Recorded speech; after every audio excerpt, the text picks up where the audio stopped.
alors pour cet exercice, on me donne juste le tracé des pôles et des zéros. Et on me demande, enfin, on me pose un certain nombre de questions. Donc ici, je mets juste, je montre que c'est, donc j'ai 3 zéros et donc j'ai 3 pôles ici.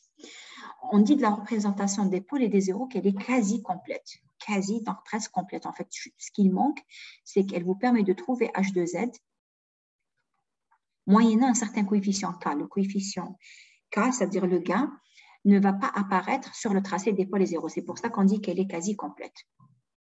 K fois donc un numérateur et un dénominateur. Grâce au tracé des pôles et zéros, je vais pouvoir trouver et le numérateur et le dénominateur. Bien, première question me dit, est-ce que c'est un filtre RIF ou RI? Alors, je rappelle qu'un filtre RIF a tous ses pôles en zéro. Si vous trouvez un pôle qui n'est pas en zéro, un seul, il suffit d'un seul, ce ne sera pas un filtre RIF. Ici, en l'occurrence, tous mes pôles sont en zéro. Donc, tous les pôles sont en zéro. Donc, c'est un filtre. Tous les pôles sont en zéro. Donc, c'est un filtre RIF. Question 2, on me demande le tracé approximatif de H de F. On va faire comme tout à l'heure. Donc, je regarde ici, donc ça veut dire que je dois démarrer quelque part, atteindre un zéro. Donc, ça veut dire que je vais démarrer quelque part. Bon, ce sera difficile de le tracer ici, je vais le mettre là. Rappelez-vous donc que le cercle, ça c'est F qui vaut 0, qui vaut KFE. Donc, FE sur 4 et FE sur 2. Donc, moi, quand je vais faire la correspondance, donc je vais écrire 0, FE sur 2, je vais mettre ici FE sur 4. Donc, en fait, ce point-ci va se trouver là. C'est ce qui va se passer là. Ce point-ci, donc ce qui se passe là, va se retrouver ici. Et ce qui se passe là, va se retrouver ici. Maintenant, je vais changer de couleur pour que ça ne s'en mêle pas. Donc, ici, en F égale à 0, je vois que je n'ai ni un pôle ni un 0. Ça veut dire que j'ai une certaine valeur. Ensuite, qu'est-ce qui se passe? Il va vers quoi? S'il va vers un maximum, je monte. S'il va vers un minimum, je descends. Alors, non seulement il va vers un minimum, mais ce minimum se trouve sur le cercle. Donc, il va vers FE sur 4. Ensuite, qu'est-ce qui se passe? C'est un minimum, donc il faut qu'il remonte. Mais il remonte pour redescendre vers FE sur 2. Donc, il va faire ça, il va redescendre. Alors, pourquoi je vais mettre celui-là, l'amplitude ici, je vais la prendre beaucoup plus grande parce que ici, regardez, il va de ce 0 vers celui-là. Donc, il démarre d'un point, il ne démarre pas d'un 0. Regardez cette distance. Il n'a pas le temps. Il monte et puis il redescend. Alors qu'ici, il monte et il redescend. Regardez combien de fréquences sont parcourues. Donc, je sais que mon tracé, là c'est FE sur 4, donc je sais que mon tracé sera approximativement comme ça. On me demande de trouver H de Z et de déterminer H de N. Donc, on va calculer H de Z. Donc, ici, H de Z, donc c'est K fois un certain numérateur, dénominateur. Comment je trouve le numérateur? Le numérateur, c'est un produit de 0. Et le dénominateur, c'est un produit de pôle. Alors, combien j'ai de 0 ici? 1, 2 et 3. Où se trouve ce premier 0? Ça veut dire que Z vaut, alors rappelez-vous, ça c'est la partie, je vais effacer quand même ce qu'il y a là pour pouvoir, là on avait raisonné par rapport à ça, j'enlève ça. Bien, donc je reprends ici, donc j'ai 3 pôles ici, bien, donc ça c'est la partie réelle de Z. Ça, c'est la partie imaginaire. Donc, quand vous faites votre lecture, vous avez une partie réelle et une partie imaginaire. Ici, j'ai qu'une partie. La partie réelle est nulle. J'ai qu'une partie imaginaire. Et je suis sur le cercle. Donc, ça vaut 1. Ça, donc, c'est les abscisses, les ordonnées. Donc, ça, c'est 1, ça, c'est moins 1. Et ça, c'est moins 1. Je suis où? Je suis sur l'axe des ordonnées. Donc, sur la partie réelle. C'est l'imaginaire de Z. Donc, ici, Z, donc le premier 0, mon premier 0 se trouve directement 1 fois J. Donc, j'écris J. Mon deuxième 0 se trouve sur l'axe des abscisses. Donc ici, Z1 vaut, alors cette valeur c'est moins 1. Ici, je suis sur l'axe des ordonnées, donc ici, Z2 vaut moins J. Or, moi, je dois écrire Z moins ZI, donc ça va me faire K fois pour le premier. Donc, Z moins J. Le deuxième, Z moins moins 1, donc ça fera Z plus 1. Le troisième, Z moins moins 1, donc ça fera moins J, pardon. Donc, Z moins moins J, ça fera Z plus J. Pour le numérateur, tous mes pôles sont en 0. Donc, je vais écrire Z moins 0 fois Z moins 0 fois Z moins 0, ce qui me fera Z à la puissance 3. Parce que c'est infiltré trief, vous trouverez Z à la puissance M. C'est forcément comme ça. Et vous trouverez, parce que c'est infiltré relief, vous trouverez l'ordre ici. C'est-à-dire, si j'avais 4 pôles, je trouverais Z à la puissance 4. Il me reste à développer cette partie. Donc, ça, bon, je vais l'écrire de ce côté. Donc, H de Z.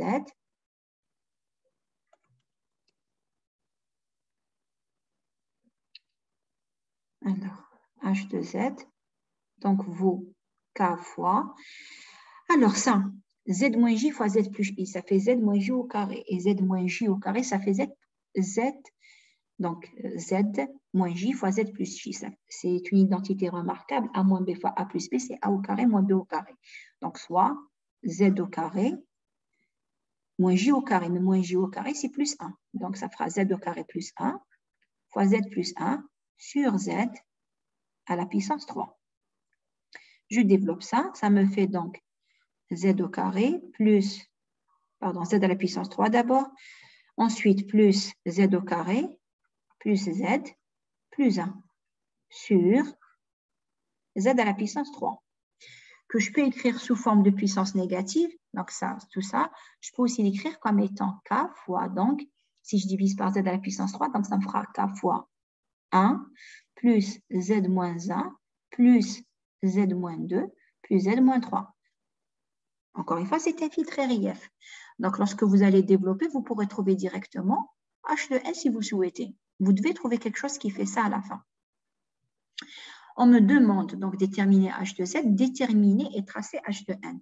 Je peux faire la TZ moins 1. Si je fais la TZ moins 1, ça me donne H de N qui vaut donc je vais laisser le K. Donc, ça vaut, alors, TZ moins 1 de 1, c'est delta N, plus TZ de Z moins 1, c'est Dirac moins 1, plus delta N moins 2, plus delta N moins 3. Je viens de trouver ça aussi. Forcément, pour un filtre RIF, vous allez trouver une somme de Dirac, moyennant des coefficients. Ici, en l'occurrence, ils sont tous à 1. Mais je dois trouver une somme de Dirac. Justement, c'est un filtre à réponse impulsionnelle finie. Ici, c'est la somme de 4 éléments. Tracer H de N. Donc, si je veux tracer H de N, je vais le mettre ici. H de N. Donc j'ai un Dirac.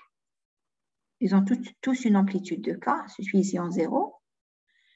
J'ai un autre en 1. Donc, ça, c'est 0, 1, 2 et 3. Un autre Dirac en 2, dont l'amplitude est également K.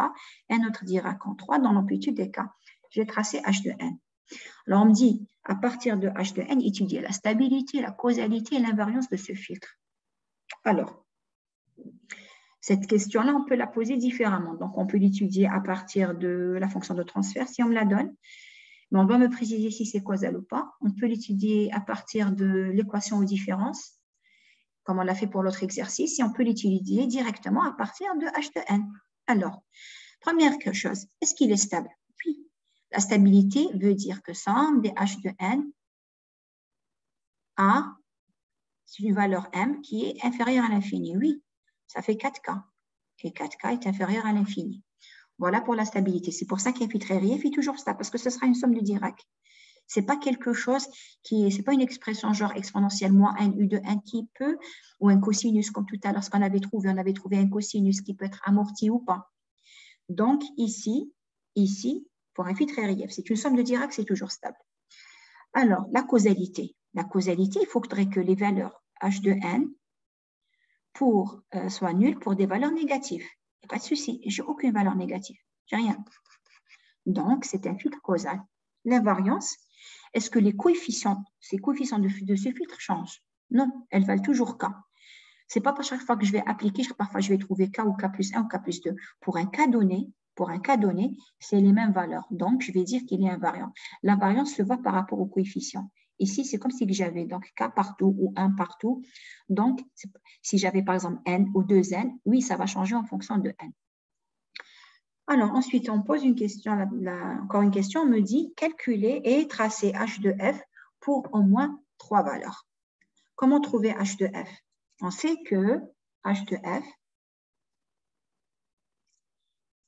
alors bon, je vais l'écrire ici, ensuite je vais effacer. Donc, on sait que H de F, ce n'est rien d'autre que H de Z, mais évalué sur le cercle unitaire. Donc, j'écris exponentielle de pi GFTE. Donc, je vais juste venir ici, je vais remplacer. Donc, là, je vais écrire où? Alors, je vais l'écrire, je vais essayer d'effacer quelques... Parce que je voudrais garder mon tracé, je vais effacer H de N. Je vais effacer ce que je viens de faire ici, parce que je ne vais pas m'en servir.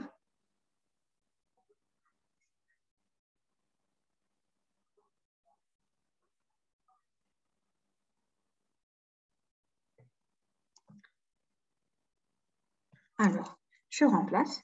Donc, Z par exponentielle de pi GFTE. Donc, ça me donne donc K fois 1 plus exponentielle moins 2 pi GFTE. J'ai remplacé donc Z par ça. Plus exponentielle moins 4 pi GFTE. Plus exponentielle moins 6 pi GFTE. J'ai dit, quand vous avez une formule de la sorte, avec les mêmes coefficients, essayez de prendre l'élément au milieu, vous le mettez en facteur. Ici, j'ai moins 2 pi J, moins 4 pi J. Si c'était impair, j'aurais pris l'élément au milieu. Mais comme c'est pair, je regarde moins 2 pi, moins 4 pi, donc je vais mettre exponentielle moins 3 pi J FTE en facteur. J'oublie pas le cas. Donc ici, exponentielle moins 3 pi J FTE, donc ça me donne, ici, ça fera donc exponentielle 3 pi J FTE. Alors, pour moins 3, moins 2, donc pour avoir moins 2, donc je vais faire exponentielle pi J FTE. Celui-là, il lui manque moins, donc exponentielle moins pi J FTE. Moins 1, moins 3, ça fera moins 4. Plus le dernier, exponentielle moins 6 pi J FTE. Pardon, exponentielle moins 3 pi J FTE. Pour que moins 3 fois moins 3 me donnera moins 6.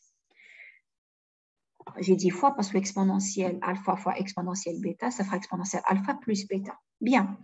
Ici, maintenant, pourquoi j'ai fait ça? C'est pour pouvoir sortir des cosinus. Donc, je divise par 2. Je multiplie par 2.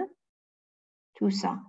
Donc, je vais mettre le 2 ici. Je multiplie par 2, je divise par 2. Et ça me donne donc quoi? Ça me donne H de F qui vaut donc... Alors, ça avec ça, ça fera cosinus. Donc, ça me fera 2 fois cosinus, il y a le cas aussi, 2 cosinus, juste corriger comme ça, donc 2 cosinus 3 pi FTE, et puis ça avec ça, sur 2, ça me donne aussi cosinus, plus cosinus pi FTE, fois exponentielle moins 3 pi J FTE. J'ai trouvé mon expression. On me dit, alors, calculer et tracer H de F pour au moins 3 valeurs. OK. Donc, c'est 2 cosinus. Je ne vais pas tracer H de F, il faudrait que je prenne plusieurs valeurs de F. Je vais juste vérifier que ça correspond à ce qu'on avait fait comme tracé approximatif avant. Donc, en fait, je vais calculer F. Je vais calculer pour F égale à 0. Alors, pour F égale à 0, cos 0, c'est 1. Cos 0, c'est 1. Je vais tracer juste le module. Donc, je ne me soucie pas de cette partie. Donc, cos 0, donc je disais cos 0, c'est 1, plus cos 0, c'est 1. Je multiplie donc 2 par 2, donc ça me fait 4. Donc, pour f égale à 0, j'ai h de f en module qui vaut 4. Ensuite, je vais faire la même chose. Je vais juste voir si à fe sur 4, ça s'annule pour vérifier si on ne s'est pas trompé quand on a fait le dessin. Donc, pour f qui vaut fe sur 4, ça nous donne quoi tout ça?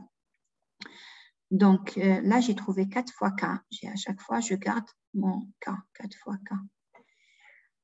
Alors, Alors, pour K, alors pour FE sur 4, ça fait cosinus 3pi FE sur 4. Donc, je remplace F par FE sur 4. Alors, 3pi sur 4. Sur le cercle, 3pi sur 4. Donc, sur le cercle trigonométrique, je vais me servir de ça aussi comme cercle trigonométrique. Pi sur 4, 2pi sur 4, 3pi sur 4, ça doit être un point qui est ici. Voilà, 3pi sur 4. Donc, le cosinus, ce sera une valeur qui est quelque part là. Plus cos, je remplace encore F par FE sur 4. Donc, F par FE sur 4, rappelez-vous que FE fois TE, ça se simplifie. Donc, ça me fait cos pi sur 4. Pi sur 4, c'est quelque part ici. Alors, on va trouver cos 3pi sur 4 plus cos pi sur 4. Donc, ça, c'est positif, ça, c'est négatif. Donc, je vais sommer deux quantités qui ont un signe inversé. Donc, je vais trouver 0. Donc, mon H de F vaut 0. C'est bien ce qu'on avait trouvé. On peut vérifier aussi pour FE sur 2. Si je remplace F par FE sur 2, donc ça fera 3pi sur 2. 3pi sur 2, cos de 3pi sur 2. Donc, pi sur 2, 3pi sur 2, je suis là. Son cosinus égale à 0. Je remplace aussi F par FE sur 2. Ça fera cos pi sur 2. Et pi sur 2, c'est là, ça fait 0. Donc, je vois bien que pour F qui vaut FE sur 2, j'ai également H de F qui est égal à 0. Donc, je viens de vérifier pour 3 valeurs. On me dit, est-ce que ce filtre possède un retard de groupe constant? Alors, le filtre qui possède un retard de groupe constant doit s'écrire comme étant un module fois exponentielle J-phi. Regardez ici, c'est comme si exponentielle J-phi, c'est comme si mon phi, c'était moins 3pi FTE. Et qu'est-ce qu'on a dit du retard de groupe? Je vais quand même effacer pour pouvoir écrire ici. Alors, pour le retard de groupe,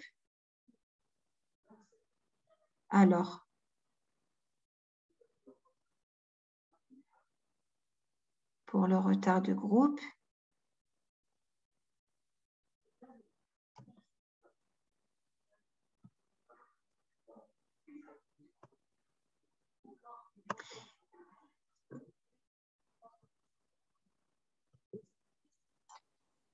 alors, je rappelle le retard de groupe, la définition, donc c'est la dérivée de la phase.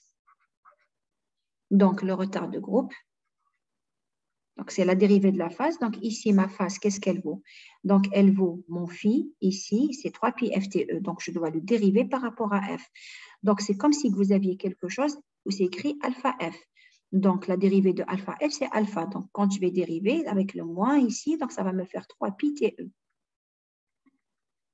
La période d'échantillonnage est constante, donc on trouve une constante. Donc, ici, le retard de groupe est bien constant.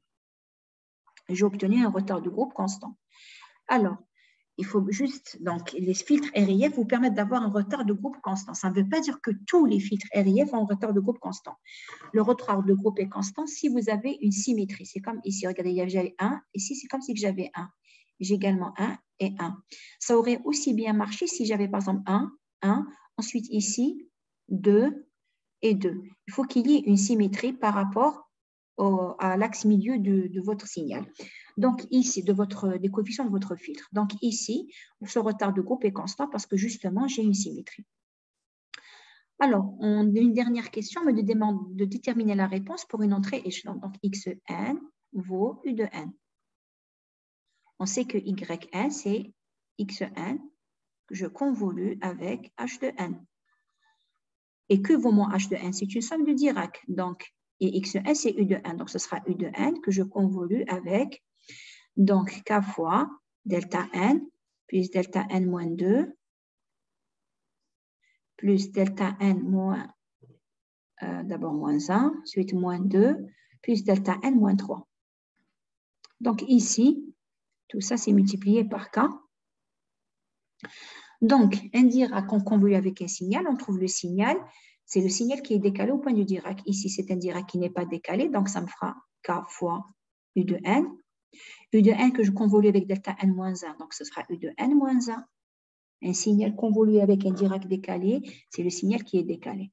On obtient le signal décalé. Donc, plus u de n moins 2, plus u de n moins 3. Voilà, j'ai trouvé donc ma réponse à un échelon. On aurait pu le faire. Je vais effacer l'autre partie ici. J'aurais pu le faire, mais pas celle-là, parce que je vais en avoir besoin. On aurait pu aussi faire ce calcul au lieu d'utiliser donc l'expression de h de n.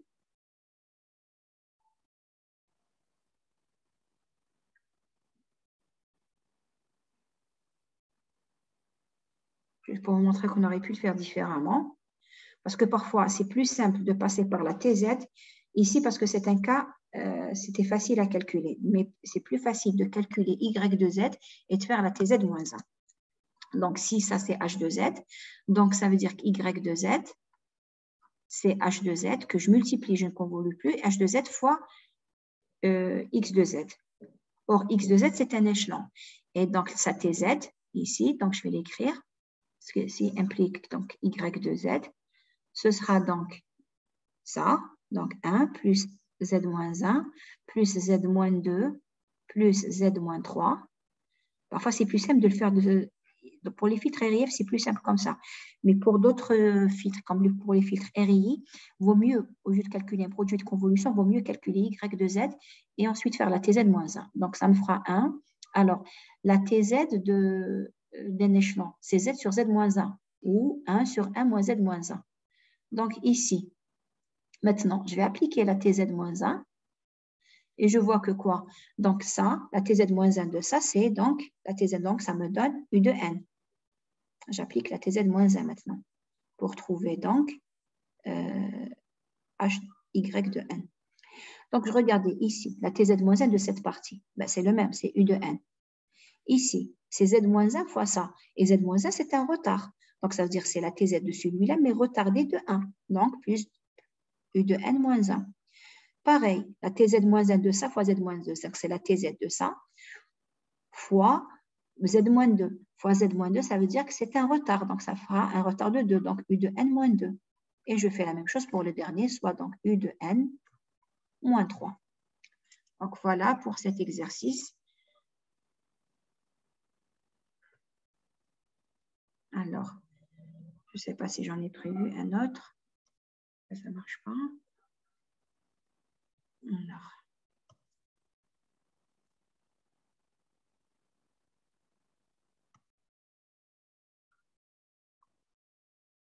Alors, pour cette fois-ci, on va se baser plus sur le calcul de la transformée en Z-1, c'est-à-dire comment déterminer la réponse impulsionnelle à partir de la fonction de transfert.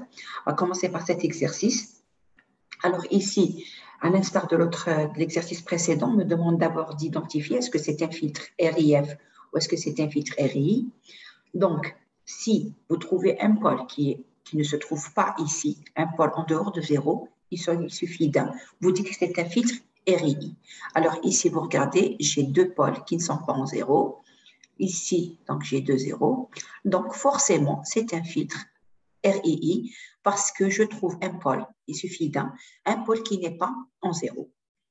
Ensuite, on me demande de donner la valeur approximative de H de F. On rappelle que donc vous prenez le cercle, donc ça c'est F. Tout le cercle, lorsque vous faites tout le cercle, c'est FE. Et c'est aussi donc, vous commencez ici à 0, donc c'est en réalité KFE. Si vous prenez K qui vaut 0, ça vous donne FE. Si vous prenez, K qui vaut 0, ça vous donne 0. Si vous prenez K qui vaut FE, ça vous donne donc FE. Donc tout le tour du cercle, c'est FE. Donc si ça c'est FE, donc ça c'est FE sur 2, forcément ça c'est FE sur 4, ça c'est FE sur 8, ça c'est 3FE sur 8. On a dit comme on traite des signaux réels, pas la peine de faire l'autre partie puisque je vais la déduire. L'autre partie, c'est-à-dire de FE sur 2 à FE, je vais la déduire par symétrie. Donc, moi, je vais faire mon tracé de 0 à FE sur 2 et je déduis le reste par symétrie. Je rappelle, un 0 est un minimum, un pôle est un maximum. Si je suis proche, quand je dis proche, j'entends proche du cercle. Ici, par exemple, à quel moment je suis le plus proche du cercle? C'est ici. Donc, je sais que j'ai un maximum lorsque F s'approche de FE sur 4, puisque tout le reste, là, je suis le moins proche. La distance est beaucoup plus grande par rapport au cercle. Je rappelle aussi qu'un 0 ou un pôle en 0 n'affecte en rien le tracé. Un pôle en 0 ou un 0 pardon, un 0, donc un pôle en 0 ou un 0 en 0 n'affecte en rien le tracé puisque la distance est toujours par rapport au cercle. La distance, lorsque vous faites par rapport au cercle, elle est la même. Donc, ça n'affectera pas votre tracé. Donc, je vais enlever les derniers dessins que je viens de faire. Voilà. Donc, je démarre à 0. Et je me pose la question, je vais vers quoi? Est-ce que je vais vers un 0? À ce moment-là, si je m'approche d'un 0 sur le cercle, je fais comme ça, à distance, et je vois de quoi je suis en train de m'approcher. Je vois que le plus proche de moi est un pôle, et un pôle est un maximum. Donc, je sais que je vais vers un maximum. Où se trouve ce maximum? À FE sur 4. Donc, FE sur 4 est ici. Donc, lorsque vous démarrez là, vous avez deux choix possibles. Ou ça va monter, ou ça va descendre. Si vous approchez, vous allez vers un pôle, ça monte. Si vous allez vers un 0, ça descend. Je vais vers un pôle, donc ça monte. Ensuite, je continue. Est-ce que je vais vers quelque chose, un pôle 0? Rien. Mais comme c'est un maximum, donc ça doit redescendre. Comme FE sur 4, c'est la moitié, donc je vais redescendre, mais de la même quantité avec laquelle j'étais montée. C'est-à-dire, je vais trouver ici le même point. Voilà comment faire votre tracé. Donc ça, c'est un tracé approximatif du module de votre signal, c'est-à-dire votre TF. Alors ensuite, qu'est-ce qu'on me demande? On me demande de déterminer H de Z. Je rappelle encore une fois que la représentation des pôles 0 est une représentation quasi complète. Quasi complète veut dire que j'ai presque tout. Tout ce qui me manque, c'est le coefficient. Je vais dire ce que c'est. Donc en fait, H de Z, vous allez récupérer H de Z à partir du tracé des pôles 0, moyennant un certain coefficient qui n'apparaît pas ici. C'est un coefficient qui vous donne donc, ça peut être une atténuation, ça peut être une amplification. Donc ici, qu'est-ce que je vais faire? Je vais écrire, donc je vais déterminer les pôles et les zéros. Donc je sais qu'ici, c'est un produit de 0. Ici, c'est le produit des pôles. À quoi je reconnais les pôles? C'est les croix. Et les zéros, c'est ça, c'est ça. Donc ici, j'ai un 0 en 0. Ça veut dire que je vais écrire, j'en ai combien? 2. Donc je vais écrire Z moins le 0. Il est où en 0? Donc je vais écrire 0. J'en ai 2. Donc je vais écrire au carré. Je fais pareil pour les pôles. J'ai un pôle ici. Là, vous avez la partie donc réelle de Z, imaginaire de Z. Pôle et 0 s'écrivent comme étant des complexes. Ici, qu'est-ce que j'ai?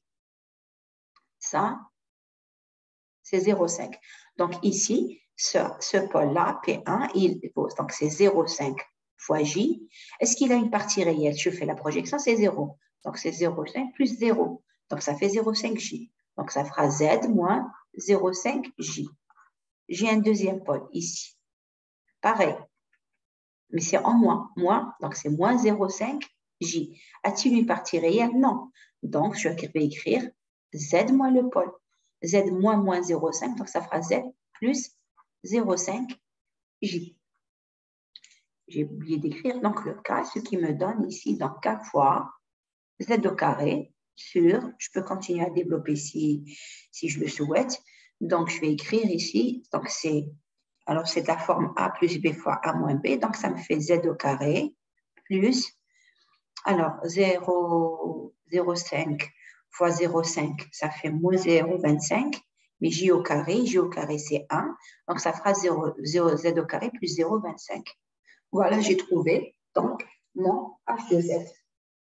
Maintenant, qu'est-ce qu'on me demande? On me demande de déterminer H de Z, puis par la suite, de tracer H de N. Donc ici, donc pour trouver H de N, je vais utiliser la méthode des résidus. Je vais juste l'écrire, la noter, effacer ça, et la noter ici.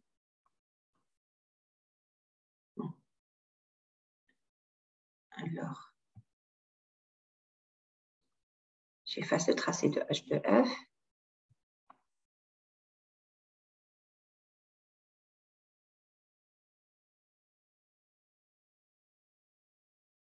Bien.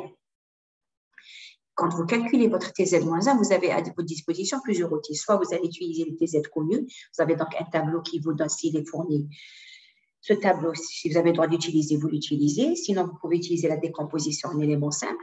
Sinon, vous pouvez utiliser la méthode des résidus. Ou bien, si vous n'arrivez pas à écrire des pôles et des zéros, vous n'arrivez pas à l'écrire comme étant un produit de pôle, vous utilisez la division euclidienne. Ici, on arrive à l'écrire sous forme d'un produit de pôle. Je peux soit décomposer en éléments simples, ici, soit utiliser la méthode des résidus. Décomposer un élément simple, ça veut dire que vous devez écrire ça comme étant... Alors, vous devrez écrire ça comme étant alpha z sur z moins 0,5 j plus bêta z sur z plus 0,5 j, ce qui veut dire que vous devez réduire au même dénominateur, puis par identification, trouver alpha et bêta. En l'occurrence, ça, c'est beaucoup plus simple. Quand les pôles sont simples, ça veut dire quoi ce m? Ce m que je vois ici, c'est le degré du pôle. Ici, c'est comme si j'avais puissance 1. Donc, c'est comme si mon m valait 1. Et 1 moins 1, là, ça va donner 0 factoriel, c'est 1. Ici, 1 moins 1, donc ça me fera 0. Je n'aurai pas à dériver. Donc, ce qui fait que ça revient juste à calculer cette expression pour chaque pôle. Je vais calculer cette expression et puis je vais sommer. Ça veut dire quoi ici? C'est-à-dire que si je veux trouver ici, donc h de n, ce sera la somme des résidus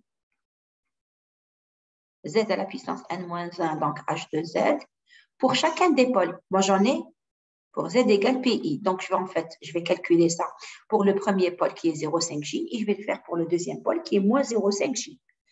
Et donc, comme tout ça, ça passe à 1, donc en fait, je vais calculer cette expression et je vais remplacer par le pôle. Et m aussi vaut 1.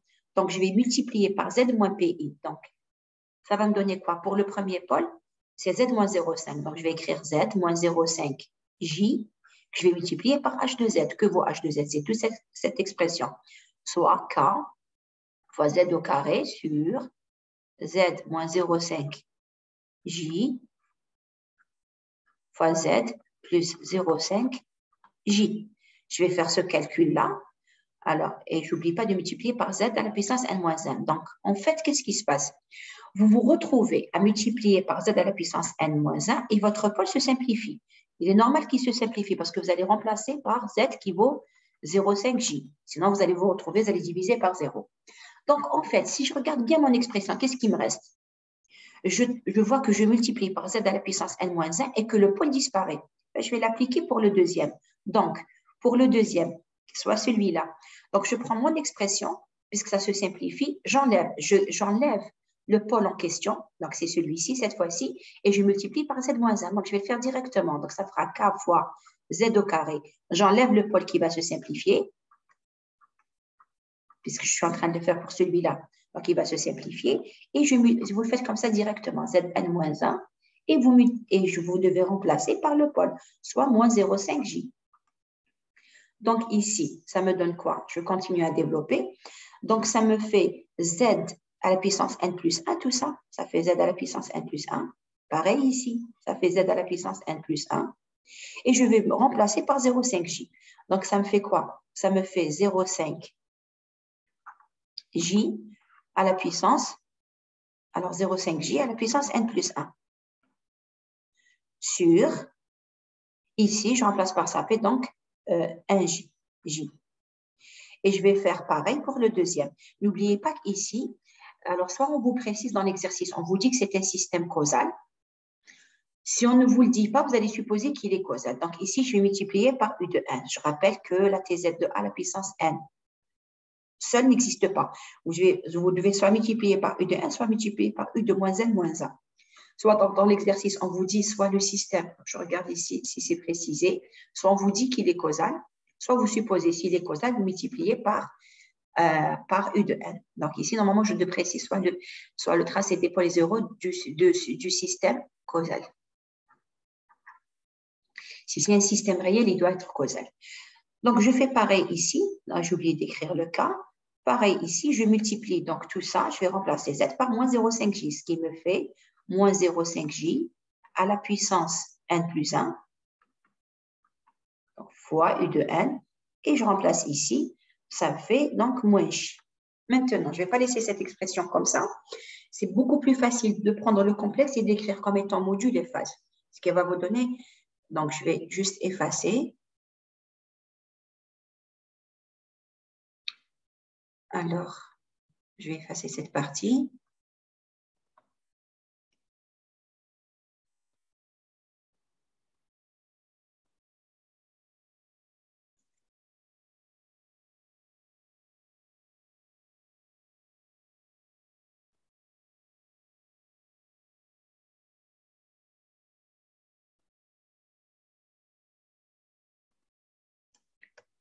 je reprends. Donc, en fait, l'expression que j'ai trouvée ici, donc on a trouvé que h de n, alors regardez, 0,5j. 0,5j, qu'est-ce qui me donne j? C'est exponentielle j pi sur 2. Donc, je peux l'écrire comme étant, regardez, si vous prenez exponentielle j pi sur 2, donc ça vous donne cosinus pi sur 2, plus j sinus pi sur 2. Or, cos pi sur 2, faites la projection, donc ça c'est 0, pi sinus pi sur 2 c'est 1. Donc, ça vous donne j. Donc, je peux écrire tout cela comme étant donc k fois, donc, je peux laisser le 0,5, donc c'est à la puissance n plus 1, fois exponentielle, donc ça, on a dit que c'est exponentielle j pi sur 2, donc ça me fera exponentielle j pi sur 2, puissance n plus 1. A fois b à la puissance n, c'est a à la puissance n fois b à la puissance n. Fois u de n, je vais le mettre fois u de n. Et tout ça, c'est divisé donc par j. Plus, qu'est-ce que j'ai ici? Alors, moins 0,5. J'ai moins j. Donc, je vais écrire k fois. Alors, je prends donc 0,5 moins j, donc c'est exponentiel, moins j pi sur 2. Moins j pi sur 2 vous donne moins 1. Et pour le cosinus, donc vous aurez 0. Donc, tout ça, ça me donne moins j. Donc, je vais l'écrire comme étant k fois 0,5 à la puissance n plus 1 fois exponentielle moins j pi sur 2. Mais comme il est à la puissance n plus 1, donc je vais écrire n plus 1 ici fois u de n. Pareil ici, je divise par moins j. Donc, au lieu de diviser par moins j, je vais écrire ici moins et je vais diviser par j. Je me retrouve, regardez ces deux expressions-là. Si je prends, alors, je vais d'abord mettre ce que je peux en facteur. Ça me fait donc k fois 0,5 à la puissance n plus 1. Donc, fois exponentielle j pi sur 2, n plus 1, moins exponentielle moins j pi sur 2, n plus 1, tout ça fois u de n. Et tout ça, je divise par j. Puisque c'est divisé par j, rien ne m'interdit de multiplier par 2 et de diviser par 2 également. Et ça, c'est l'expression. C'est comme si vous aviez exponentielle j phi moins exponentielle moins j phi sur, je prends ce 2, sur 2j, ça vous fait sinus. Donc, ça me donne, alors, ça me donne k sur 2, 0,5 à la puissance n plus 1, sinus pi sur 2, n plus 1, fois u de n. Donc, en fait, je viens de trouver donc, cette expression, ce qui veut dire que j'ai trouvé, on l'avait dit, quand vous avez deux pôles conjugués, vous allez trouver une sinusoïde amortie. Pourquoi amortie? C'est une sinusoïde, vous multipliez par un coefficient qui est plus petit que 1, donc ça va, si je devais le dessiner. Alors,